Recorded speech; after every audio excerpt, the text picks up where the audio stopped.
Almighty God, the gracious, the merciful. Respected students, you're most welcome in our academy, in our channel, the ESL Academy by Sir Rana. Today, we shall discuss about Arthur Miller, the Crucible, Arthur Miller's life and his work. We shall discuss about the theme of this play. We shall discuss how he wrote and what were the circumstances he wrote such kind of play and such kind of, you could say, work he wrote. It is really marvelous work by Arthur Miller. Arthur Miller, he was born in Jewish, you could say, family, and he was born on October 17, 1915. Please write it down. You must have one paper in your hand, a ballpoint and paper in your hand, so that you should write some important events related to this play. Because it's just like a historical play as well. He took certain history from American history. He took certain themes from historical plays as well as he studied American history, and he included and infused all these ideas in his play. First of all, write his date. Born 1915. 1915 में America में पैदा हुए हैं. क्या हैं? Jewish हैं, Jewish family से ताल्लुक़ रखते हैं, और फरवरी 10, 2005 में डेथ हुई है. लिख लें. 1915 में पैदा हुए हैं और 2005 में डेथ हुई है. और आपको पता है कि वर्ल्ड वार का जो पीरियड है वो 1950 से 1918 है. तो वर्ल्ड वार 1 को डेफिनेटली लाइफ में देखा है, उसके इफ़ेक्ट को भी देखा होगा, पेरेंट्स ने देखा है, बताया भी होगा आर्थर मिलर के. तो इन सारी चीज़ों से वो क्या है, मुतासर है. ये चीज़ें भी वो अपने वर्क में इंक्लूड करते हैं. Basically, he was against the American who are against un-American people. You know how Americans are dealing with the black people, with un-American people. They belong to different part of the world, whether they are Muslim, Jews, or other Christians, non-Christian peoples, how they are dealing over there in America. So he included all these things in his play, The Crucible. The title of the play is The Crucible. What is the meaning of this word, the crucible? Crucible mean harsh or severe test. It can be a kind of, you could say it's kind of trial that is by, you could say, court or by other test like this. So it is kind of trial and severe, harsh trial. एक तो इसका meaning ये बनता है, और मज़ीद इसके meaning dictionary में देखें तो बहुत सारे मीनिंग हैं. एक ये है कि समथिंग बर्निंग इनसाइड, कोई चीज़ जो किसी वेसल के अंदर जो बर्न कर रही हो, तो उसको कहते हैं क्रूसिबल. तो हम क्रूसिबल का मतलब देखते हैं कि ओवरऑल जो प्ले है उसके अंदर ऐसे ही something is burning. And McCarthy was a person who was burning other people, killing innocent people on the name of communism. So communism का टाइटल यूज़ करके इनोसेंट लोगों को मारा जा रहा है, इनोसेंट लोगों का ट्रायल चल रहा है. So everything we see in this play, the crucible by Arthur Miller. Arthur Miller belong to Jewish family, born in America, 1915 और 2005 में डेथ हुई है. ठीक है जी. बाकी इनके जो मेजर प्लेज हैं वो हम लिखते हैं. 3 वाइफ्स थी आर्थर मिलर की 3 वाइफ्स थीं, और उनमें से 4 बच्चे हैं. उनके नाम लिख लें. Jane Miller, Robert Miller, Rebecca Miller, और उसके बाद Daniel Miller. So he have, you could say, if we talk about the sibling, they are 4 in number. कुछ प्लेज हैं उनके बारे में मैं लिखवाता हूँ, उसके बाद हम इस प्ले को स्टार्ट करते हैं, उसके बाद उसका थीम को डिस्कस करते हैं, हम इसके प्लॉट को डिस्कस करेंगे, कैरेक्टराइजेशन को डिस्कस करेंगे, और ओवरऑल इस प्ले के अंदर क्या हुआ था, ये क्यों लिखा गया था, उसके पीछे क्या मकासद थे लिखने के, everything will be discuss and that will be very easy to understand Miller's life and the place related to Arthur Miller. यानी अगर हम उसके बैकग्राउंड को स्टडी करेंगे, उसके बारे में स्टडी करेंगे, तो एवरीथिंग विल बी अंडरस्टैंडेबल। पहला प्ले लिखें, the man who had all the luck. The man who had all the luck 1940 में लिखा है, 1939 में लिखा है। किसने? आर्थर मिलर ने। आर्थर मिलर कौन है? अमेरिकन राइटर है। मज़हब कौन सा है? जूविश रिलीजन से ताल्लुक़ रखते हैं। ज्यूज़ को समझते हैं? यहूदी। क्रिश्चियन कौन होते हैं? जो क्राइस्ट को मानते हैं। Jewish, they are the people who are following the Moses, peace be upon him. Okay, so he belongs to Jewish family.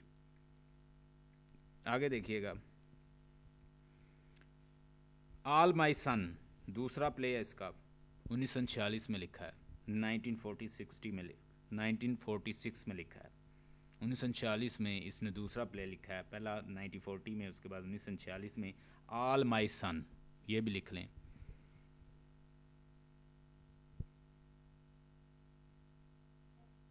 ये सबसे ज़्यादा, यानी पहला प्ले है जो बहुत ज़्यादा सक्सेसफुल हुआ था। पूछ भी सकते हैं कि कौन सा प्ले है जो सबसे ज़्यादा, पहला प्ले कौन सा जो सक्सेसफुल रहा, वो है ऑल माई सन। उसके बाद death of the salesman 1948, death of the salesman 1948, 1948 में लिखा है। The crucible, crucible is what we are going to study now. हम क्रूसिबल पढ़ने जा रहे हैं। क्रूसिबल क्या है? 1953 में लिखा है, 1953 में लिखा है।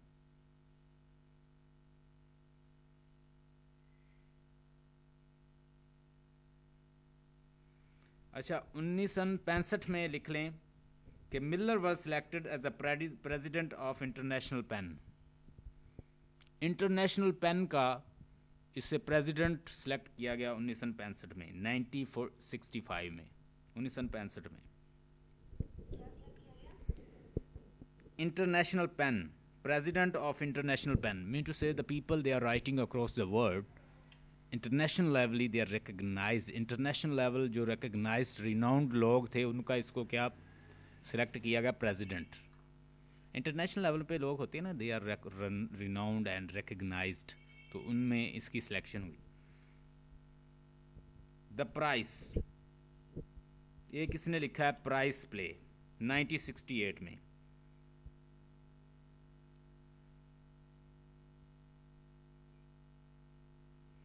अच्छा, अब हम क्रूसिबल की बात करते हैं कि क्रूसिबल बेसिकली इसने लिखा क्यों था? Why did he right crucible? Basically इसने कुछ आइडियाज सेलेक्ट किए।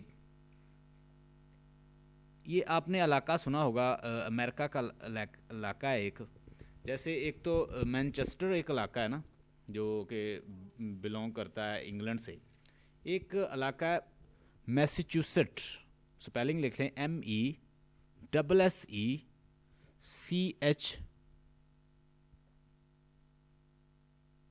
MESSECH, लिख लिया, CHUSSET,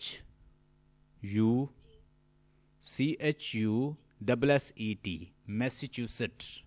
The pronunciation is Massachusetts. So this is the place, Devil in Massachusetts. ये इसने एक बुक इसके हाथ लगी, 1951 में इसके हाथ ये बुक लगी, ठीक है। इसने इसके ऊपर रिसर्च की, devil in Massachusetts. So what happened? एक इलाका है सैलम, उस इलाके में क्या हुआ था, एक अमेरिका के अंदर एक कानून पास किया गया था। कानून क्या पास हुआ था? कानून ये पास हुआ था कि जो लोग विच क्राफ्ट से ताल्लुक़ रखते हैं, जो लोग विच क्राफ्ट की प्रैक्टिस करते हैं, ब्लैक मैजिक की प्रैक्टिस करते हैं, दे शुड बी हैंग्ड। और ये तो कोई मिनट से किसी के मुंह पे नहीं लिखा कि कौन विच क्राफ्ट की प्रैक्टिस कर रहा है, कुछ नहीं कर रहे, कुछ नहीं कर रहे, कुछ कौन से कर रहे हैं। तो उस वजह से लोगों को क्या हैंग किया जा रहा था, उन्हें मारा जा रहा था, कुछ एक दूसरे से बदला लेने के लिए। जैसे हमारे आजकल कोई कानून पास हो जाता है तो हम क्या करते हैं कि इसका ताल्लुक भी दहशतगर्दी से है, इसका भी है, उसका भी है, उसकी तरफ इशारा कर दिया, उसे उठा के ले। इसी तरह यानी एक लॉ बनाया गया। लिखे लॉ कब बना था अमेरिका के अंदर? 1641 में। लिख लें 17, 18 और 16 सेंचुरी। 16, 17 और 18 सेंचुरी जो है ना, इस सेंचुरी में लोग बड़े सुपर नेचुरल एलिमेंट्स को पे बड़ा बिलीव और बड़े स्केप्टिकल और बहुत ज़्यादा क्या हो गए थे। विच क्राफ्ट और ब्लैक मैजिक का अमेरिका के अंदर बड़ा एक नाम था कि लोग इसमें बहुत ज़्यादा प्रैक्टिस कर रहे थे।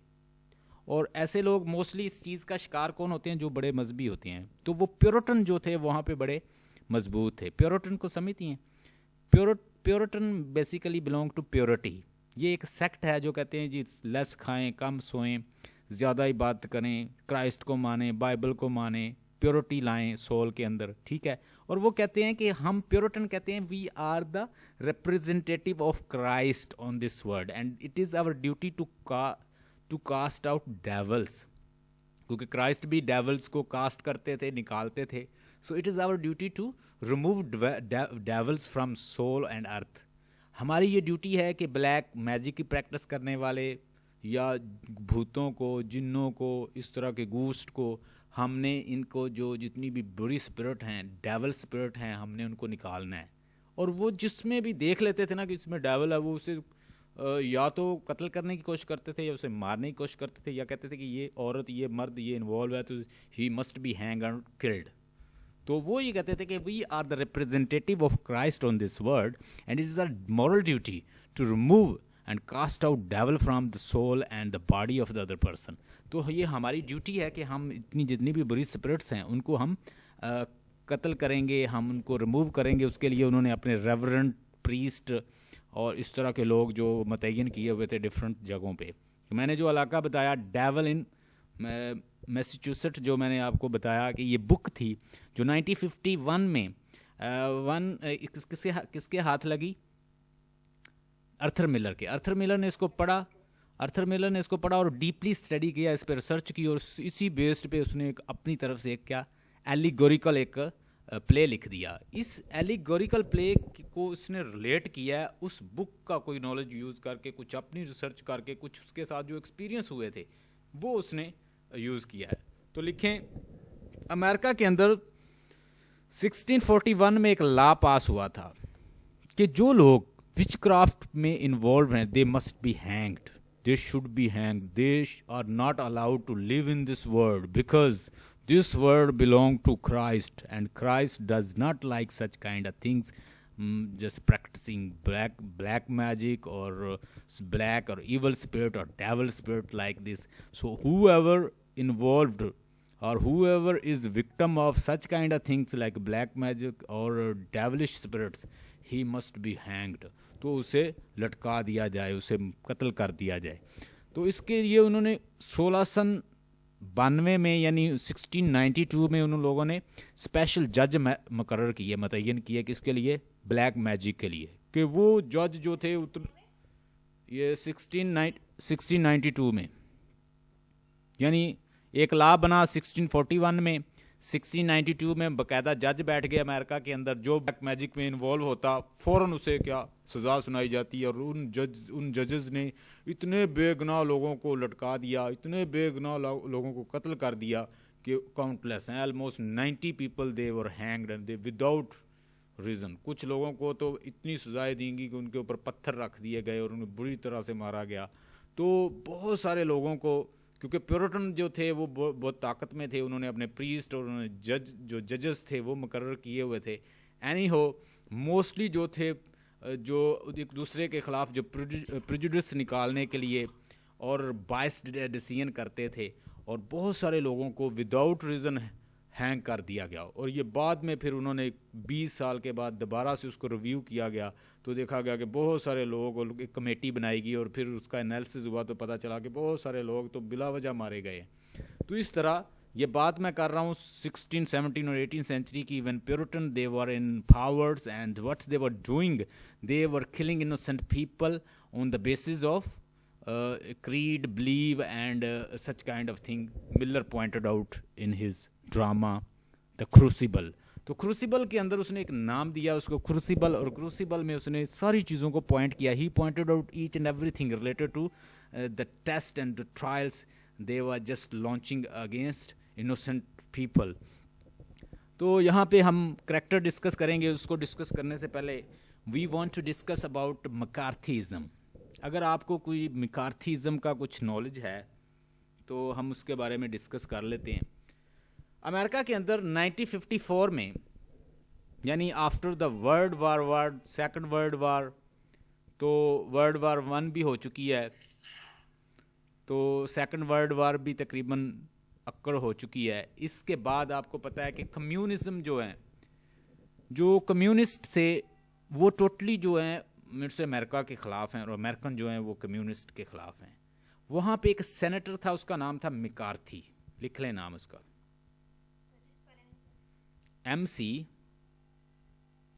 MCCA.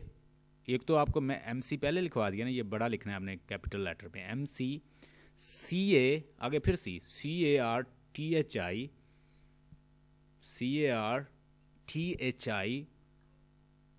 CARTHISM, मैकार्थीज़म. मैकार्थी एक सेनेटर था. उसने एक लॉ इंट्रोड्यूस करवाया, एक लॉ पास करवाया एक्ट 1954 में. ठीक है, 1954 में उसने एक एक्ट पास करवाया. उस एक्ट के अंदर क्या हुआ, उस एक्ट के अंदर बेसिकली बहुत सारे लोगों को डाउट की बुनियाद पर पकड़ा गया और उनसे इन्वेस्टिगेट किया गया कि आप लोग अन अमेरिकन जो लोग हैं, यानी मोस्टली क्या था, वो एक सोसाइटी, उसने एक हाउस पार्टी बनाई, एक पार्टी उसने क्रिएट की जो कि क्या करती थी, इन्वेस्टिगेट करती थी अन अमेरिकन पीपल की एक्टिविटीज़ कि जितने भी ये लोग क्या है कम्युनिज़म में इन्वॉल्व हैं और प्रमोट कर रहे हैं कम्युनिज़म इन अमेरिका. तो जो लोग उसमें इन्वॉल्व होते थे उनको पकड़ लिया जाता शक की बुनियाद पर, और फिर उनके साथ क्या किया जाता, उनको हैंग कर दिया जाता, उन्हें सज़ाएं दी जाती, and they were put to troubles and like this. तो अब जो पहले मैंने डिस्कस किया 16, 17 और 18 सेंचुरी में जो उसने स्टडी किया, उसमें उसने सैलम विच क्राफ्ट का जिक्र किया कि सैलम एक इलाका है, उसके अंदर विच क्राफ्ट की जो प्रैक्टिस होती थी उसको बड़ा इशू बनाया गया. उसमें कुछ भी नहीं था, जस्ट एक सुपरफिशियल एक जस्ट बात थी, और उसको इतना बढ़ाया गया कि बहुत सारे लोगों को हैंग कर दिया गया. ये तो यानी आर्थर मिलर ने अपनी रिसर्च में पढ़ा. उसको बेस बना के इसने बेसिकली मैकार्थी जो सेनेटर था उसको एक्सपोज की है. तो टेररिज्म ट्रायल भी होता है अमेरिका के अंदर. आज भी अगर देखें तो बहुत सारे इनोसेंट पीपल जो हैं वो बहुत सारे इस इनोसेंट टेररिज्म ट्रायल को भी फेस कर रहे हैं, जस्ट के वो मुस्लिम हैं, जस्ट के उनका ताल्लुक रिलीजन से है, इस्लाम से है, जस्ट के उन्होंने दाढ़ी रखी हुई है, जस्ट के वो they are the religious people and they are facing trials and some are you could say they kidnap and still they didn't discover. तो बहुत सारे लोग मुस्लिम वहाँ पे ऐसे अमेरिका के अंदर हैं कि वो अभी तक नहीं मिले, उनको गायब कर दिया गया, उनको उठा के ले गए. तो based on this superficial laws like this terrorism law and Salem witchcraft law, तो ये जैसे उन्होंने लॉज पास करवाए थे और इसकी वजह से जो इनोसेंट लोग थे वो बहुत सारे मारे गए थे. अब बात हो रही है मैकार्थी की. मैकार्थी सेनेटर था, उसने एक लॉ पर पास करवाया कि अन अमेरिकन जितने भी लोग हैं जो अमेरिकन नहीं हैं, डिफरेंट कंट्री से ताल्लुक़ रखते हैं, यहाँ पे आके आबाद हुए हैं, उनकी एक्टिविटीज़ क्या हैं. तो इसी सिलसिले में आर्थर मिलर को भी उन्होंने अरेस्ट किया. ठीक है जी, आर्थर मिलर को उन्होंने 1956 में 1953 में उन्होंने अरेस्ट किया. लिख लें, दे अरेस्टेड आर्थर मिलर 1952. 52 में,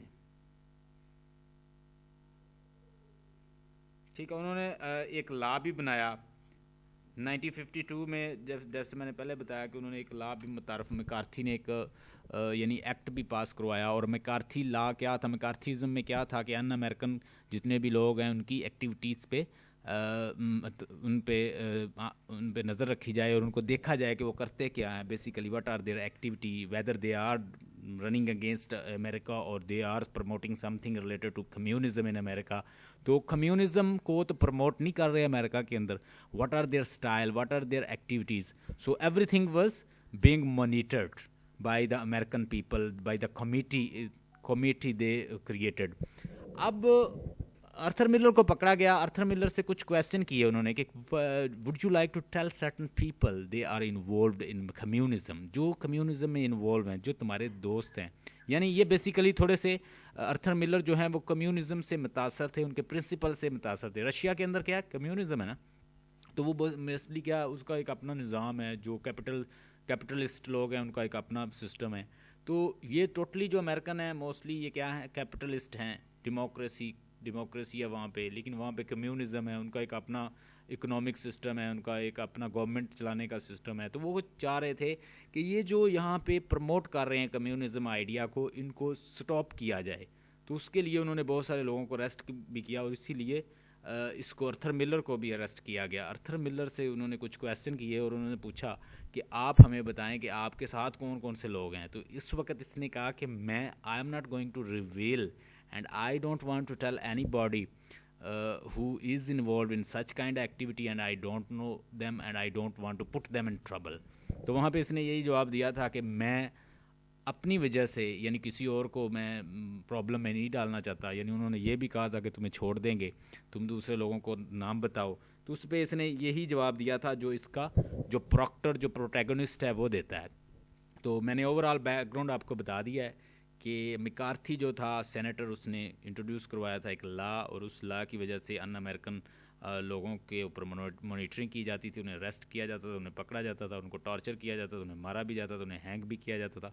तो इसी वजह से उसने जब उससे क्वेश्चनिंग की गई, उसे इंटेरोगेट किया गया, कुछ क्वेश्चन पूछे गए, तो वही क्वेश्चन उसने अपने प्रोटैगनिस्ट के थ्रू भी मुँह से निकाले हैं। और इवन कि वो प्रॉक्टर को हैंग भी कर दिया जाता है, अभी हम उसको देखेंगे। अच्छा, प्ले स्टार्ट करने से पहले मैं कुछ करैक्टर्स बताना चाहता हूँ। उन करैक्टर्स यानी करैक्टराइजेशन जो है अपने प्ले की, वो कुछ बताना चाहता हूँ। पहले लिख लें, 4 एक्ट प्ले है, क्रूसिबल 4 एक्ट प्ले है। बेसिकली ये एक ट्रेजेडी है और इस ट्रेजेडी के अंदर हम देखेंगे कि जो प्रॉक्टर, जॉन प्रॉक्टर है, वो इसका प्रोटैगनिस्ट है, जो कि माउथ पीस है किसका, आर्थर मिलर का। माउथ पीस वो होता है जो ज़बान बोलता है राइटर की। So he is speaking through his mouthpiece and mouthpiece is a John Proctor and he is talking against the you could say tyrannical nature of the McCarthy law, कि McCarthy law जो है वो कितना ख़तरनाक है, innocent लोगों को कैसे उसमें से उनको नुकसान पहुंचाया जा रहा है। अब मैं कुछ आपको करैक्टर लिखवाता हूं तो आप लिख लें, उसके बाद हम मज़ीद इसको डिस्कस करते हैं। तो पहला जो करैक्टर है हमारा वो है जॉन प्रॉक्टर। लिखें, जॉन प्रॉक्टर का नाम लिखें, प्रोटैगनिस्ट है इस प्ले का, और he is very you could say upright person, but the thing is that he is very upright and he is not very religious person। ये जो वहाँ पे जितने भी प्रोटेस्टेंट हैं या प्योरिटन हैं उनकी तरह तो ये नहीं है, क्योंकि ये मज़हब को उनकी तरह नहीं मानता, चर्च भी वैसे नहीं जाता, ठीक है, और मज़हब से इतना इसका लगाव नहीं है, क्लियर कैंडिड इंसान है, ठीक है। तो इस वजह से वो जो सराउंडिंग के लोग हैं वो इसे इतना लाइक नहीं करते, क्योंकि वो मोस्टली प्रोटेस्टेंट हैं, प्रोटेस्टेंट उसको लाइक करते हैं जो मजहबी हैं, तो ये इतना मजहबी नहीं है। जॉन प्रॉक्टर बड़ा अपराइट है, और बेसिकली जितने भी ये राइटर्स होते हैं, बहुत पढ़े लिखे लोग हैं या फिलासफ़र हैं, ये इस तरह के लोग जो होते हैं ना, वो मोस्टली क्या होते हैं, वो मज़हब से थोड़े दूर होते हैं। आपने देखा होगा कि हाँ जी,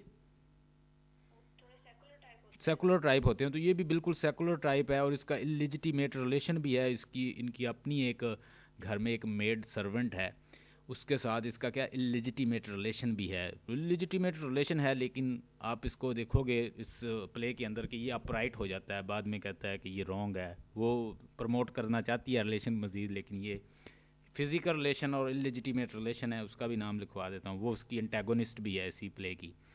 उसका नाम लिखें Abigail, ABIGAIL, Abigail. John Proctor, PROCTUR, Proctor. ठीक है, क्या नाम है? प्रोटैगोनिस्ट का नाम क्या है? John Proctor. और जो इसकी एंटेगोनिस्ट है उसका नाम क्या है? एबिगेल। एबिगेल जो है वो बेसिकली रेवरेंड पेरिस जो है उसकी नीस है। लिख लें reverend Paris, REVEREND, reverend Paris, PARIS, Paris. Reverend Paris एक प्रीस्ट है, जिससे हमारा पहला जो एक्ट का जो पहला सीन है, पहला एक्ट जिससे स्टार्ट होगा जिसके घर में, वो है रेवरेंड पेरिस। लिख लिया? अच्छा जी। उसके बाद एबिगेल विलियम, जो कि रेवरेंड पेरिस की नीस है। ठीक है, और एबिगेल जो है वो क्या सर्वेंट रही है किसके घर में? प्रॉक्टर के घर में। और प्रॉक्टर के साथ ही उसने क्या बना लिया? रिलेशन, इलिसिट रिलेशन बना लिया, फिज़िकल हो गई। ठीक है, उसके साथ डेवलप कर लिए रिलेशन। और फिर उसके बाद यानी बहुत कम, इतनी एजड नहीं है, टीन है। ठीक है, और इसने रिलेशन डेवलप किए किसके साथ? जॉन प्रॉक्टर के साथ। जॉन प्रॉक्टर इसके साथ इन्वॉल्व हो गया, जिसके अपने बच्चे भी हैं, उसकी अपनी वाइफ भी है। वो मज़ीद बाद में डिस्कस करते हैं। रेवरेंड जॉन हेल लिख लें।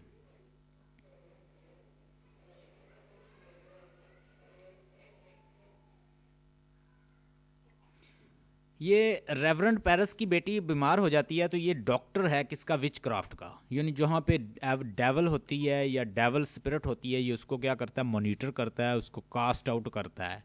तो बहुत होते हैं ना उनके क्लर्जी प्रीस्ट जो कि डेवल स्पिरिट को, इवल स्पिरिट को निकालते हैं। ठीक है, बदरूहों को निकालते हैं, या इस तरह की विचेस को निकालते हैं, चुड़ैलों को निकालते हैं, भगाते हैं। बिल्कुल इसी तरह का आप कह लें, डॉक्टर है, उसका डिविनिटी का डॉक्टर है मज़हब का। तो ही इज़ अ डॉक्टर, इस रेवरेंड जॉन हेल। ये दोनों प्रीस्ट हैं। रेवरेंड पेरिस भी प्रीस्ट है, और रेवरेंड जॉन हेल जो है ये भी प्रीस्ट है। ये प्रीस्ट यानी वो तो एक नॉर्मल लेवल का प्रीस्ट है कि वो चर्च को डील करता है और इन चीज़ों को एक्टिविटी, लेकिन वो बड़ा ग्रीडी है, लालची है। ये क्या यंग है, और मिनिस्टर भी है। Minister, young minister, reputed to be expert in on witchcraft. Witchcraft का एक्सपर्ट है। जहाँ पे विच क्राफ्ट होती है इसे पता चल जाता है। ये जाके वहाँ पे उससे क्या करता है? उसको डील करता है। क्या सुनता है? कमांडमेंट सुनता है, बातें करता है। डिफरेंट जैसे डॉक्टर्स है, एक्सपर्ट है, तो ये उनको वहाँ पे देख लेता है कि यहाँ पे विच क्राफ्ट है या नहीं, तो इसे बुलाते हैं वो। दूसरी आगे करैक्टर एलिजाबेथ प्रॉक्टर। एलिजाबेथ कौन है? एलिजाबेथ वाइफ है जॉन प्रॉक्टर की, जो कि हमारा प्रोटैगनिस्ट है प्ले का। ठीक है, माउथ पीस है हमारे राइटर का, अर्थर मिलर का।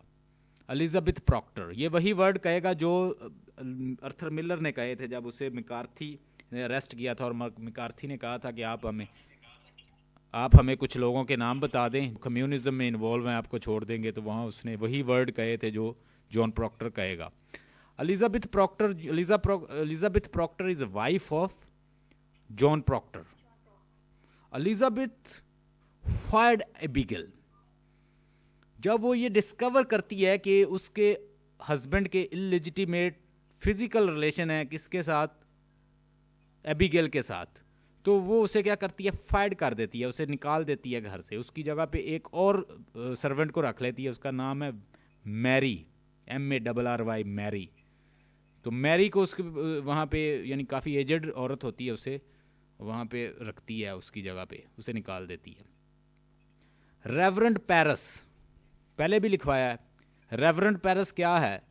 मिनिस्टर है। सैलम में जो चर्च है ना, उसका मिनिस्टर है, उसका प्रीस्ट है दूसरे लफ्ज़ों में। ठीक है जी। तो आगे ये क्या है? ये बड़ा सेल्फ पिटी और उसके अलावा क्या है, इस टॉन के लोग इसे पसंद नहीं करते और ख़ुद जॉन प्रॉक्टर भी इसे पसंद नहीं करता। ये सेल्फ पिटिंग पर्सन है, अपने ऊपर ही जैसे बंदा नहीं तरस खाता कि मैं बड़ा अच्छा इंसान हूँ, मैं ठीक हूँ बस, तो अपने आप को ये अच्छा समझता है। आगे रेबिका नर्स, अगला करेक्टर मैं लिखवा रहा हूँ रेबिका नर्स। ये हाँ जी, हाँ जी, ये रेबिका नर्स जो है ये फ्रांसिस नर्स की वाइफ है। यानी रेबिका नर्स वो आदमी है जिसकी वो वाइफ है, नर्स उसका नाम है। रेबिका नर्स वाइफ है नर्स की। उसके हाँ जी, रेबिका नर्स जो है उसके हस्बैंड का नाम, उसका जो सर नेम होता है ना, जैसे उसके अपना हस्बैंड का नाम यूज़ करते हैं, उसके हस्बैंड का नाम है फ्रांसिस नर्स, तो उसने उसका नाम यूज़ किया हुआ है रेबिका नर्स, उसके हस्बैंड का नाम है। रेबिका नर्स जो है ये बड़ी vice, intelligent, sensible, upright women है, ठीक है, और ये लॉजिकल वोमेन है। ये कहती है कि ये जो किसी का मौसमी तौर पे बुखार चढ़ जाना, किसी को मौसम ख़राब होने से बीमार हो जाना, ये कोई विचक्राफ्ट नहीं होता। ये टोटली बेस्ड ऑन कंजक्चर और जस्ट अंदाज़ों के ऊपर है कि आप इसको विचक्राफ्ट कह रहे हो, ये तो जस्ट इस मौसमी बुखार है या बीमार है ये बच्ची, और आप इसको कह रहे हो कि she is involve in witchcraft. तो वो उसे खुद किसके इल्ज़ाम में पकड़ लिया जाता है, रेबिका को, कि ये विचक्राफ्ट में इन्वॉल्व है, ब्लैक मैजिक में इन्वॉल्व है, वो उसे भी पकड़ लेते हैं, और लेकिन वो कन्फेस नहीं करती। अब इससे रिलेटेड मैं आपको थोड़ी सी स्टोरी बताऊंगा बाद में भी, इसका जो मज़ीद है ये करैक्टर मैं बता लूँ। Francis nurse wealthy influential man है सैलम में। Nurse is a well respected, ठीक है, और ये क्या है, थॉमस पुटनम और एंड हिज वाइफ, ये बड़ा एनिमी है किसका, थॉमस पुटनम का और उसकी वाइफ का। अच्छा, एक और लिखें जो सबसे ज़्यादा ग्रीडी पर्सन है, उसका नाम है थॉमस पुटनम, लिख लें। थॉमस पुटनम जो है ये बेसिकली ग्रीडी पर्सन है। ये कहता है कि सारे लोगों को हैंग कर दिया जाए तो मैं उनकी प्रॉपर्टी जो है संभाल लूँ। अब जितने लोग वहाँ पे मर रहे हैं, जिनको हैंग कर दिया जाता है या उनको सबको मार दिया जाता है, तो वो उनकी जो प्रॉपर्टी है वो बच जाती थी, ये कब्ज़ा कर लेता था, ये उनसे ख़रीद लेता था, या सम हो ये जितने लोग वहाँ पे मर रहे थे इसको फ़ायदा हो रहा था। ये बड़ा ग्रीडी पर्सन था। नाम लिख लें, थॉमस पुटनम। आगे लिखे जज डैनफोर्ड। ये प्रिजाइडिंग जज था। जज जो डैनफोर्ड था ये क्या था, ये जज था, the deputy governor of Massachusetts and presiding जज एट विच ट्रायल। यानी विच ट्रायल का जो जहाँ पे जब जज बैठते थे ना, जब ट्रायल होता था, जब सारे लोगों को बिठाया जाता, ये उसमें क्या प्रिजाइडिंग जज होता था। जज डैनफोर्ड, DANFORTH, डैनफोर्ड। ये ऑनेस्ट आदमी था, ठीक था, अपने माइंड की हद तक ये ठीक था। ये चाहता था कि लोगों को इंसाफ मिल जाए, और वो ये लोगों को कन्फेशन भी करवाता था। एक तो उसे ये ज़रूरत होती थी कि इसने रिटर्न प्रूफ चाहिए होता था। अच्छा, सैलम विच क्राफ्ट के अंदर जितने लोग यानी पकड़े जाते थे, तो मोस्टली फॉर एग्जांपल ABC को पकड़ लिया, किसी वुमेन को पकड़ लिया है, तो वो वुमेन अपने आप को बचाने के लिए वो कहती थी मुझे उसने मेरे ऊपर विच क्राफ्ट किया है, ठीक है, वो मेरे साथ विच क्राफ्ट में इन्वॉल्व है, या 5-6 लोगों का और नाम ले देना उसने। यानी एक बंदे को पकड़ा गया तो वो 5-6 लोगों को और नाम ले देता है। एक औरत को पकड़ा गया तो वो 10-12 का और ही ऐसे ही नाम ले देता है। उनको भी पकड़ के ले आते हैं, उनको भी हैंग कर दिया जाता है, जस्ट कि किसी ने विटनेस दे दिया है, और वो भले झूठा ही क्यों ना हो। मुझे पकड़ लिया तो मैंने 4-5 लोगों के नाम ऐसे ले दिए, जिनको मज़ीद पकड़ा उन्होंने 3-4 लोगों के नाम ऐसे ही दे दिए। तो इस तरह बहुत सारे लोगों को हैंग कर दिया गया दुश्मनी की बिना पर, जो बायस थे लोग कुछ, या कुछ लोगों की एनिमिटी थी एक दूसरे के साथ। So they were caught on the basis किस बेस पे, कंजक्चर, जस्ट डाउट, शक की बुनियाद पर। यानी लोगों को ऐसे पकड़ा जा रहा है बगैर किसी वजह के। ये जज रैनफोर्थ जो है, बता दिया मैंने कि ये एक जज है और ये कन्वेंस करता है किसको, प्रॉक्टर को कन्वेंस करता है कि तुम ना कन्फेशन कर लो, तुम्हारे बच्चे भी हैं, वाइफ भी है, तुम बच जाओगे, तुम रिटर्न प्रूफ लिख दो कि तुमने ये विच क्राफ्ट और ये तुम्हारे इलेजिटिमेट रिलेशन थे किसके साथ, एबिगेल के साथ, और तुम वैसे भी किस डेवल हो और तुम इन्वॉल्व रहे हो डेवलिश एक्टिविटी में, विच क्राफ्ट। तो वो आगे से कहता है अपने बच्चों के लिए ये एक्सेप्ट करने की कोशिश करता है, लेकिन फिर वो जो लास्ट मोमेंट होते हैं तो उसमें फाड़ देता है और फिर उसको, यानी वो जो कन्फेशन का ऑर्डर होता है उसको फाड़ देता है। प्रॉक्टर वो कहता है जी मैं ये झूठ नहीं बोलूँगा, मैं अपना कॉन्शियस तो सेल कर, वो कहते थे कि किसी और का भी नाम लिखो, तो उसने कहा कि मैं अपना ज़मीर तो कर सकता हूँ, मैं अपना ज़मीर तो भेज सकता हूँ, किसी और का नहीं।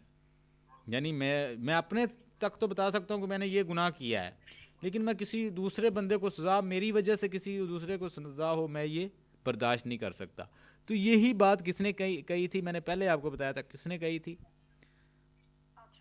आर्थर मिलर ने। जब उसे पकड़ा गया था, किसके अंदर, मैकार्थी ने जब उसे एक कंकोक्टेड लॉ की वजह से पकड़ा था और उसे सज़ा देने की कोशिश की, इवन के बहुत सारे लोगों के नाम भी मांगे, तो उसने कहा कि I don't like to name anybody so that other are put in trouble, यानी मैं नहीं चाहता कि दूसरों को ट्रबल में फेंक दिया जाए, सो मेरी ज़ात की हद तक अगर कोई मसला है तो I am going to see this.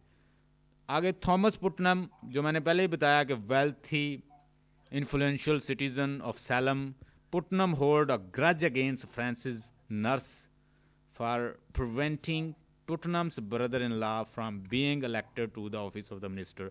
यानी ये कि बड़ा लालची बंदा है, ग्रीडी बंदा है, ये कहता है सारे लोग मारे जाएं और मैं क्या करूं, सारे लोगों की जायदाद जो है, प्रॉपर्टी अपने नाम लगवा लूं।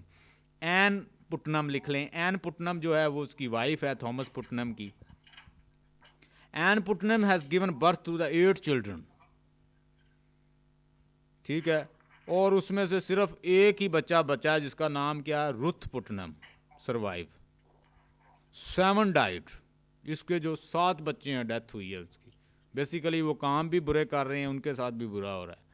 तो आगे जी रुथ पुटनम जो क्या है, रुथ पुटनम जो है वो क्या है, loan surviving children out of 8।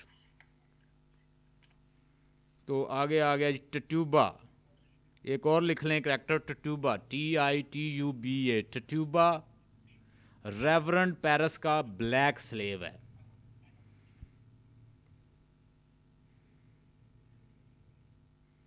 Mary वारन, आगे भी मैंने बताया कि जो बेटे की जगह, जो एबिगेल की जगह पे एलिजाबेथ ने न्यू जो मेड रखी है घर में, उसका नाम क्या है, मैरी वारन, MARYWARREN, मैरी वारन जो है वो यानी न्यू उन्होंने रखी है। अब मैं सारे सीन जो हैं आपको 1 बाय 1 एक्सप्लेन करूंगा कि इनके अंदर है क्या और इनका बैकग्राउंड क्या है। इतना लिख लिया है।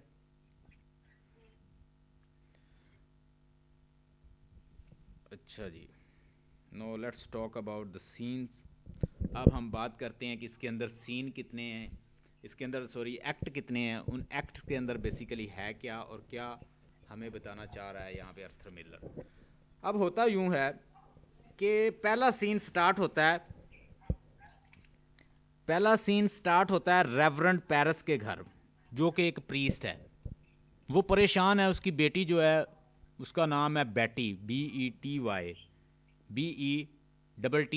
बेटी जो है वो बीमार है। उसे क्या, the people are saying that witchcraft is inside her, there is a witch inside her. So वो उसे कह रहे हैं कि यहाँ कोई विच क्राफ्ट जो है वो इन्वॉल्व है और ये बच्ची जो बीमार है, तो कोई एक्टिविटी हुई है यहाँ पे किसकी, विच क्राफ्ट की, ब्लैक मैजिक की। अब ये डिस्कशन हो रही है किसके घर में, रेवरेंड पेरिस के घर में। पहला सीन स्टार्ट हुआ तो डिस्कशन चल रही है, और इसके बैकग्राउंड में इसी सीन के अंदर ये भी डिस्कशन है कि एबिगेल जो है वो क्या है, किसके घर में है। एबिगेल वर्क करती है, नीस है उसकी रेवरेंड पेरिस की, और ये काम करती है किसके घर में, जॉन प्रॉक्टर के घर में। जॉन प्रॉक्टर जो है वो थोड़ा सा, जो उनका जो सिटी है जहाँ पे वो रहते हैं उससे थोड़ा सा यानी आउटसाइड जगह पे रहता है, कि जैसे कोई हवेली टाइप जगह नहीं होती कि जो मोस्टली जो होता है टाउन से बाहर लोगों ने बनाई होती है। तो इस तरह ये वहाँ पे वर्क करती है। ये फार्मर है बहुत बड़ा, कौन, जॉन प्रॉक्टर। उसकी बेटी उसकी वाइफ है एलिजाबेथ।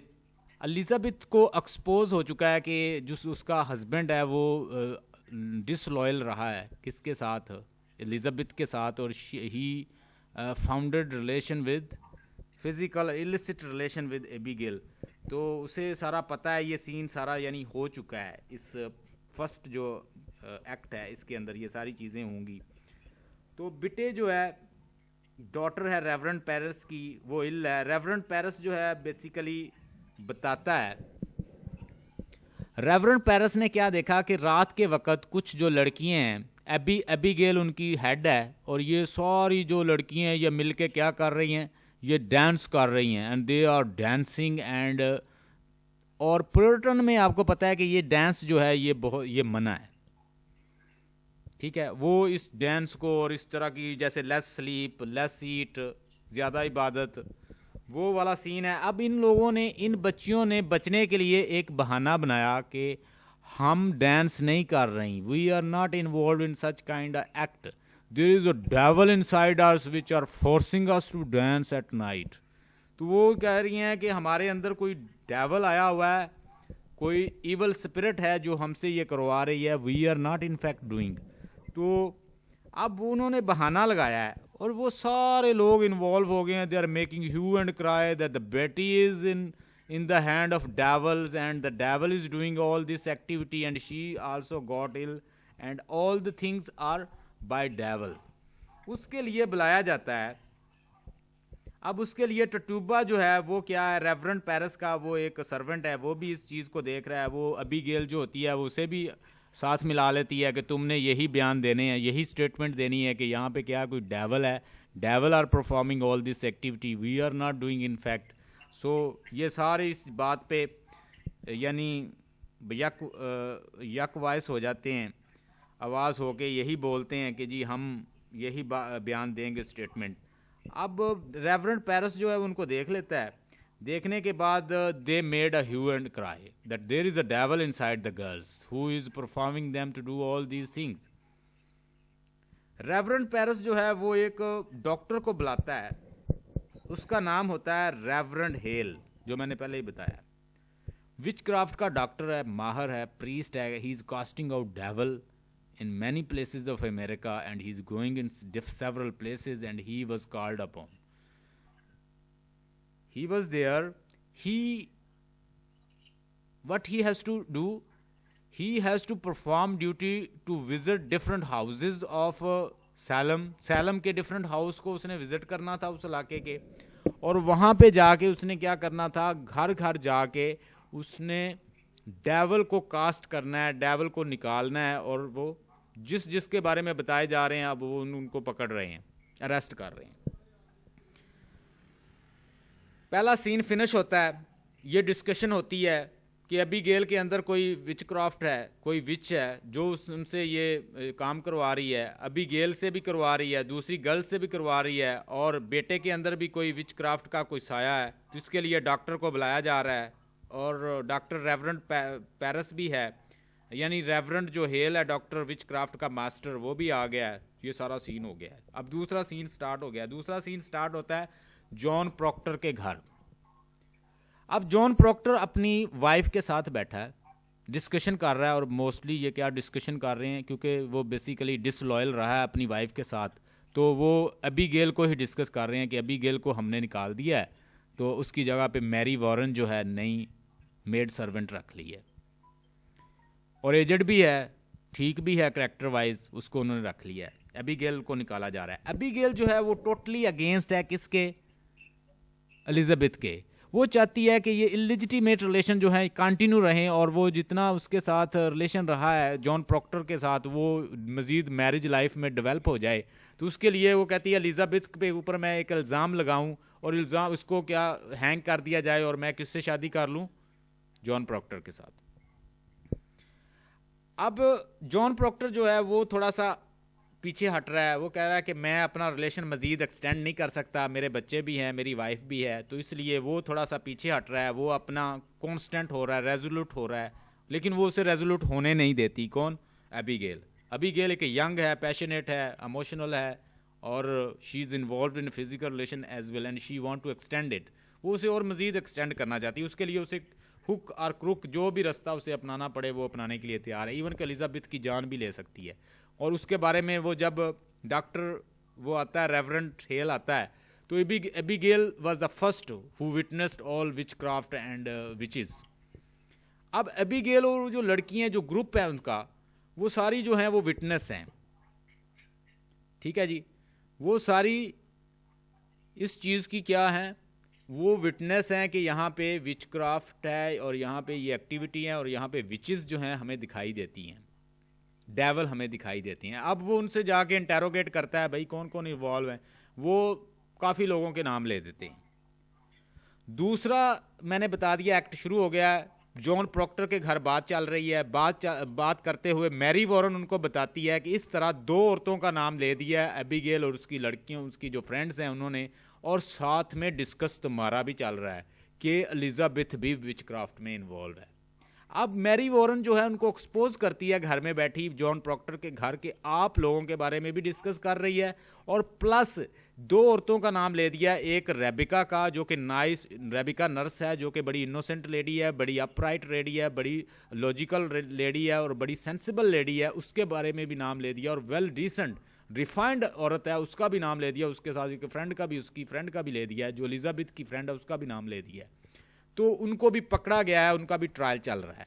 अब ये मैरी वॉरेन जो है ये इतनी बात कर रही होती है, तो ऊपर से आ जाता है डॉक्टर हेल, प्रीस्ट हेल आता है, और वो आके पूछता है कि मुझे इन्फॉर्मेशन मिली है कि आपके घर में डेवल है। किसने बताया है? मुझे बताया है एबीगेल ने और उसकी फ्रेंड ने कि आपके घर में डेवल है। स्पीकर काइंडली अपना ऑफ कीजिएगा।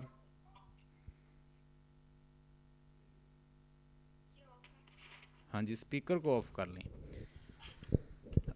अच्छा, मुझे पता चला है कि आपके घर में डेवल है। डॉक्टर कौन? डॉक्टर हेल आता है, रेवरेंड हेल आता है उनके घर में, और वो कहता है कि मुझे पता चला है कि आपके घर में डेवल है और इस तरह इन्फॉर्मेशन मिली है, तो I want to ask certain question, I want to interrogate you, if you allow me I would like to interrogate you for this reason. अब वो वहाँ क्वेश्चन वो पूछता है, he is talking about the Bible and Elizabeth, she is very religious lady all the time. She is studying Bible and she's very refined lady. She's close to the religion. और उससे जो कुछ वो पूछता है वो सारी बातें बताती है। She tells about the 10 commandment. वो उससे 10 commandment का पूछता है, जो बाइबल की commandment हैं वो पूछता है, कुछ कलमात पूछता है, तो वो सारी बता देती है। जॉन प्रॉक्टर से पूछता है, जॉन प्रॉक्टर को नहीं आती। जॉन प्रॉक्टर जो है बेसिकली वैसे ही एग्नोस्टिक किस्म का इंसान है और मज़हब से उसका कोई लेना देना नहीं है, चर्च भी नहीं जाता, और प्रोटेस्टेंट जो हैं, जो प्योरिटन हैं, उनको भी फॉलो नहीं करता रूल को, तो वो चीज़ें लोग भी उसे उस लेवल पे लाइक नहीं करते जो स्पेशली प्योरिटन है। अब ये चीज़ें भी, इसमें प्योरिटनिज्म का भी कंसेप्ट है एक। इतनी समझ आ गई जितने मैंने आपको बताया, इस तक आप क्लियर है? अब जी आगे देखें। अब हमने बात की कि पहले सीन में क्या हुआ, रेवरेंड पेरिस के घर में डिस्कशन चल रही है, एबीगेल जो है वो भी आ जाती है, उसकी फ्रेंड भी आ जाती हैं, बेटे जो है वो बीमार है, एलिजाबेथ का जो हाउस है उसके घर में एक्ट 2 में डिस्कशन चल रही है। अब जो तीसरा एक्ट है इसमें ज़रा देखें, तीसरे एक्ट में आप देखेंगे कि जज बैठ गए हैं, ट्रायल शुरू हो गए हैं। अब यहाँ पे तीसरा एक्ट में शुरू करने से पहले थोड़ी सी इन्फॉर्मेशन और देना चाहता हूँ। तीसरे एक्ट से पहले अब एलिजाबेथ कहती है जॉन प्रॉक्टर को कि जाओ, जाके डिफेंड करो, ठीक है, वो जो इनोसेंट औरतें हैं उनको जो पकड़ा गया है उनको, उनके खिलाफ डिफेंड करो, और तुम बताओ जाके कि एबीगेल जो है वो खुद एक हॉर है, एक खुद वो क्या है, एक प्रोस्टिट्यूट है, और तुम्हारे खुद के उसके साथ रिलेशन रहे और तुम उसे जानते हो कि she is a prostitute and puritan they don't like this thing, और वो तो उसको लाइक नहीं करते। अब जॉन प्रॉक्टर जो है बेसिकली हिचकिचा रहा है, हेजिटेंट भी है कि he should not do this activity because he himself involved with you could से लेडी व्हाट कॉल एबिगेल, यानी एबिगेल के साथ वो खुद इन्वॉल्व रहा है, तो अगर वो जाके वहाँ पे उसे कहता है प्रोस्टिट्यूट है, तो वो आगे से क्या बताएगी कि ये खुद यानी वायल है, ये खुद अच्छा करैक्टर नहीं है, तो इसका खुद करैक्टर अच्छा नहीं है। तो बेसिकली वो हेजिटेंट है, he is not interested to say anything against Abigail. वो एबिगेल के बारे में यानी चीज़ें वो बात बताना नहीं चाहता बेसिकली।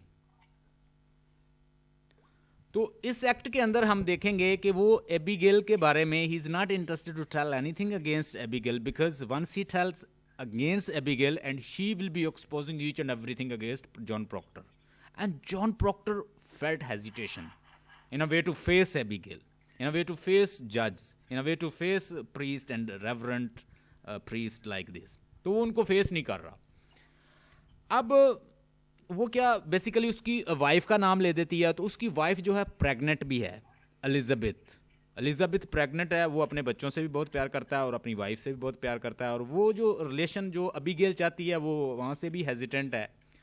तो वो जब उसे पता चलता है कि रेबिका का भी नाम ले दिया है, कुछ रिस्पेक्टेड लेडीज़ का भी नाम ले दिया है, तो वो फिर फैसला करता है कि ही विल डिफेंड दिस, कि वो एबिगेल को एक प्रोस्टिट्यूट साबित करेगा, एक गलत औरत साबित करेगा, उसके लिए वो जाएगा, उनको फेस करेगा।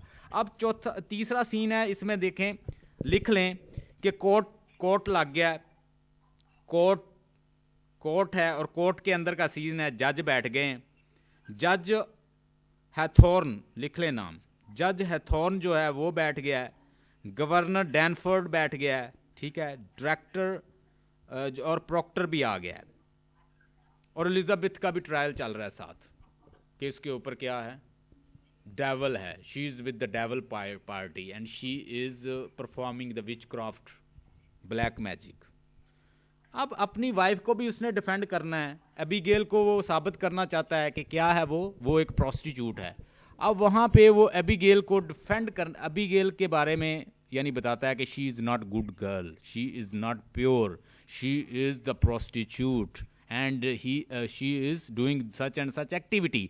तो उसके ऊपर यानी वो भी शोर डालती है। तो आपको पता है कि फीमेल जब बोलती है तो फीमेल ज़्यादा सिंपैथी हासिल करती है। वो वहाँ पे बोलता है, वो कहती है कि ये ठीक नहीं है, जॉन प्रॉक्टर के साथ मुझे डेवल चलता हुआ नज़र आ रहा है, ये देखें डेवल आ रहा है, ये देखें, ये बहुत ज़ोर ज़ोर से बोलती है, देखें devil is moving with the Proctor. तो सारे लोग जो होते हैं वो बेसिकली सिंपैथी कौन ले जाता है वहाँ पे, एबिगेल। वो कैसे ले जाती है कि वो क्या, उसका जो अंकल है वो क्या है, प्रीस्ट है, वो खुद भी चर्च जाती है, लेकिन दूसरे साथ क्या है कि वो प्यूरिटन को नहीं मानता, वो चर्च नहीं जाता, वो बेसिकली राइटर का माउथ पीस है, वो काम नहीं करता जो एबिगेल करती है। तो अपराइट है, लॉजिकल है, इन चीज़ों को भी नहीं मानता। वो कहता है कि ये सारा बहाने चल रहे हैं, यहाँ कोई विचक्राफ्ट नहीं है, वो ये भी कहता है, लेकिन उसकी कोई नहीं सुनता। ज़्यादा इन्फ्लुएंस किसको मिलता है, ज़्यादा सिंपैथी किसको मिलती है, एबिगेल सिंपैथी ले जाती है और जॉन प्रॉक्टर को वो झूठा साबित कर देती है कि ये खुद वाइल्ड कैरेक्टर है, he is bad person and he is playing witchcraft. वो उसके ऊपर साबित कर देती है, तो उसको क्या कर दिया जाए, उसे अरेस्ट कर लिया जाता है, उसे पकड़ लिया जाता है। अब डैनफोर्थ जो है उसको कन्फेशन लेटर चाहिए, क्योंकि अमेरिका के अंदर कोई भी काम रिटर्न सबूत के बगैर नहीं करते। डैनफोर्थ उनके पास जाता है, जो डायरेक्ट गवर्नर है, वो उसकी वाइफ को पहले मोटिवेट करता है और फिर उसके पास जाता है, किसके पास जाता है, प्रॉक्टर के पास।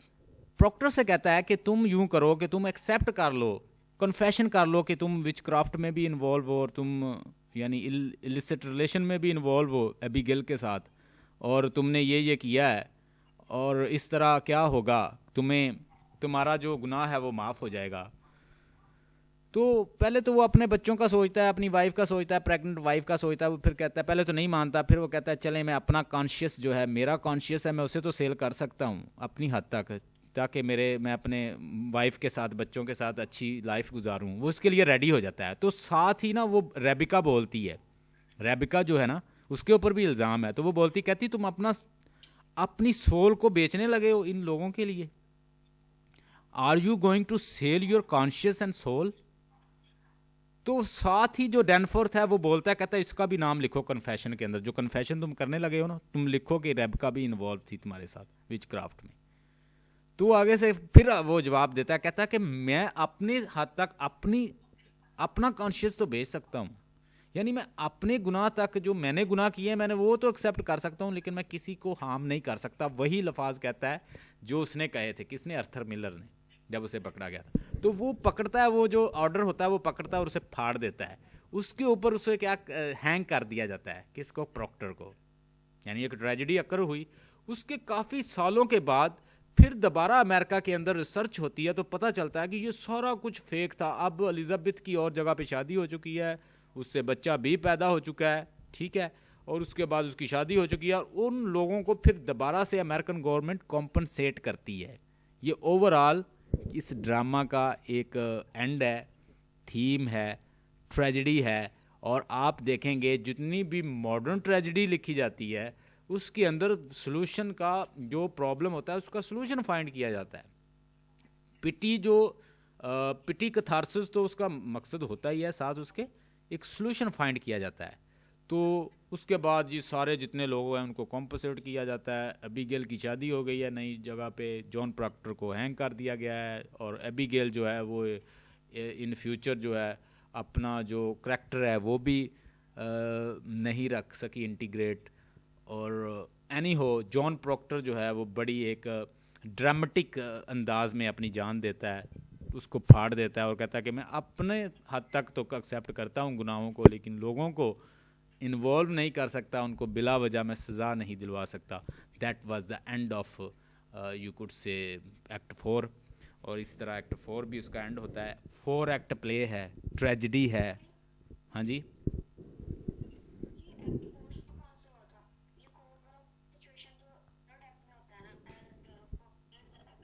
हाँ जी, एक्ट 4 जो है वो मैं आपको थोड़ा सा मैं बताना भूल गया। एक्ट 4 वहाँ पे स्टार्ट होता है जहाँ पे मिंटू से वो कंडेम करता है और वो फाड़ देता है।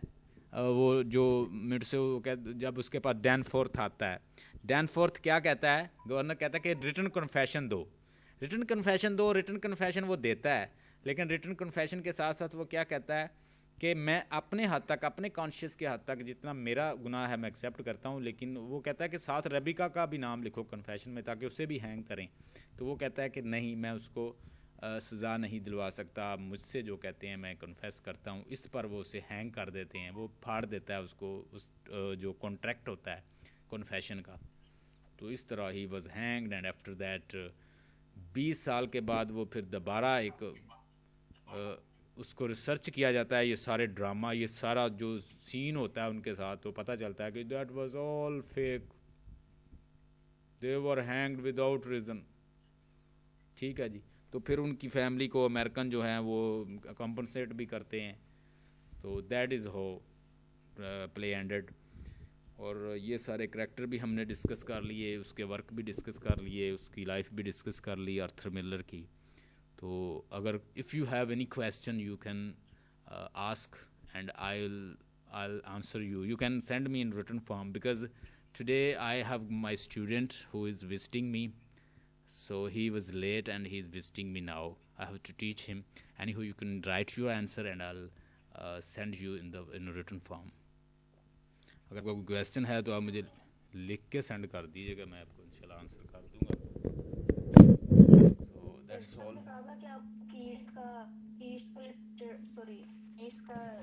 जो है वो करेंगे लेक्चर, वो नहीं आपने कहा था वो मैंने आपको सेंड, वो देखें आप, आपको सेंड किया होगा, मैंने थोड़ा सा सेंड किया है क्योंकि वो उसकी वीडियो बनानी पड़ेगी। तो मैं वीडियो बना के आपको सेंड करूँगा। मैंने कुछ थोड़ी सी बनाई है, चेक तो करें। आपको आया नहीं है? चले मैं आपको देखता हूँ।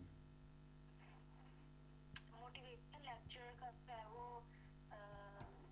ये है, कैसे कहते हैं, लिंक है।